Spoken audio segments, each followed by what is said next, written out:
So I've been really like deeply watching it for like maybe 3 or 4 years. Like we're really interested in what's going on. And even through that, there's been plenty of like crises that I've seen. Um, and people who have been holding and were in it much longer than I've been, have clearly seen. I think it's the more people see that it's resilient, perhaps the more it's likely to become accepted as an asset class. Well, dude, listen, this is my third bear market, and the first one always feels like the end. You think it's dead. The second one is just super painful, and you have all these kind of like, oh, should I sell it? What's gonna happen? You panic. I'm in my third one, just like, yeah, all right, let's just ride this shit out. And I think that's for a couple of reasons. One, you've been through it, so you've experienced it.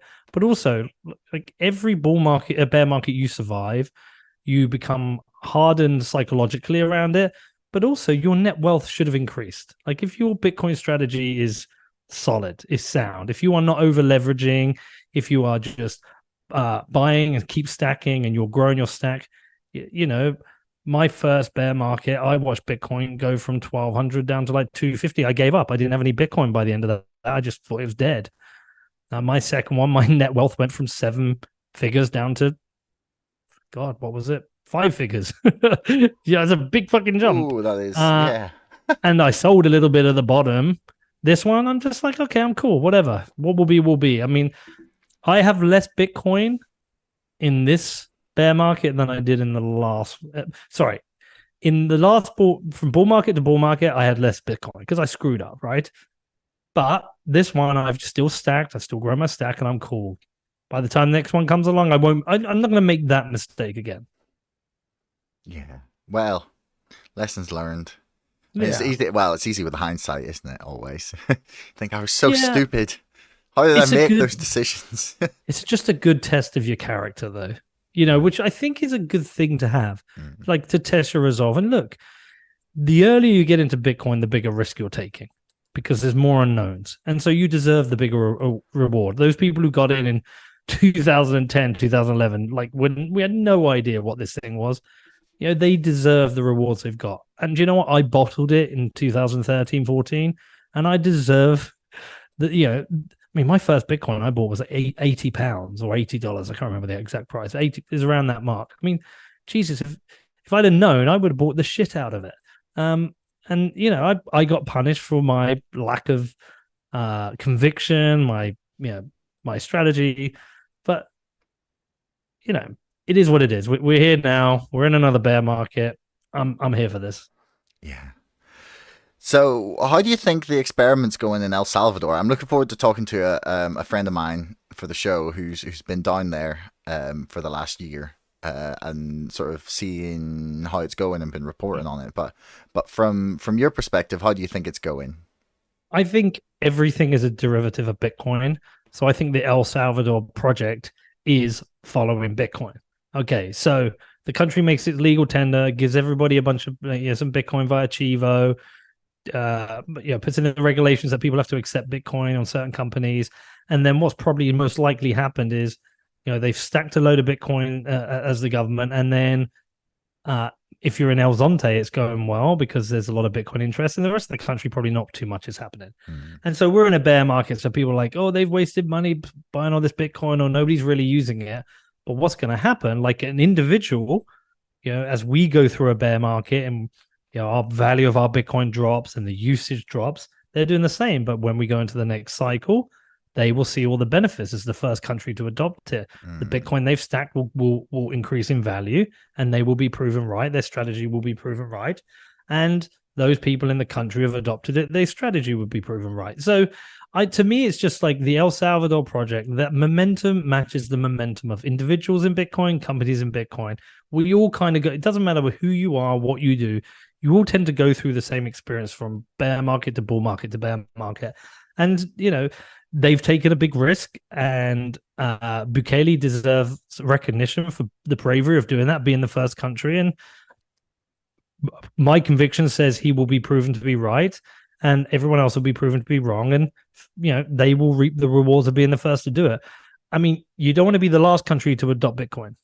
No, that's true. That would be a serious mistake. Yeah. Uh, so then talking more broadly about like Bitcoin application, because like this is something I've been thinking about a lot, is um and you can correct me if my assumptions are wrong, but it seems like we still don't have a way for Bitcoin to have a layer on top of it that is capable of handling the like millions of transactions a second that you might need for it to become sort of like more globally used currency. Oh, you do. I mean, look, Lightning Network can handle millions of transactions. Yeah, just not millions of people are using it. But the Mm. Lightning Network is, you know, is capable. Look, there's issues with it. The ordinals projects, the JPEGs on Bitcoin have proven there's some limitations. That's for sure. We have to accept that. But no, I mean, look, the Lightning Network is totally usable. I transact nearly daily with the Lightning Network.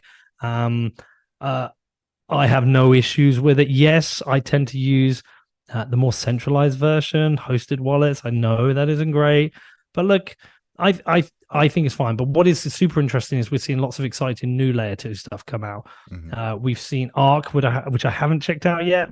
But we've got the really cool work being done by Obi and Fedimint. We've got the work that Callie's doing with Cashew. So look, there's a lot happening, and you know, I think sometimes it's very easy to look at the flaws or the limitations where we've not got to yet. I prefer to be a bit more positive and say, no, let's not think like that. Let's think how far we've come. This is a global decentralized ledger that offers censorship resistant peer to peer payments. It should not have worked as a project, and it has. And building a layer two decentralized technology on top of that is super hard. And we've made a lot of progress. I believe that we will continue to make progress. I think the technology will continue to develop and it will keep up with the pace of people who want to adopt it. But I don't really see an issue. I don't see an issue that the Lightning Network cannot handle the volume that people want to put through it. Okay, that's interesting. So then, how do you foresee this like playing out? I mean, you could just say I have no idea and give me some speculation if you really don't have like a set idea of it. But how do you see this playing out in terms of how it becomes part of the international like financial structure? Like so at the minute, obviously, right, so the dollar is the world's reserve currency, right?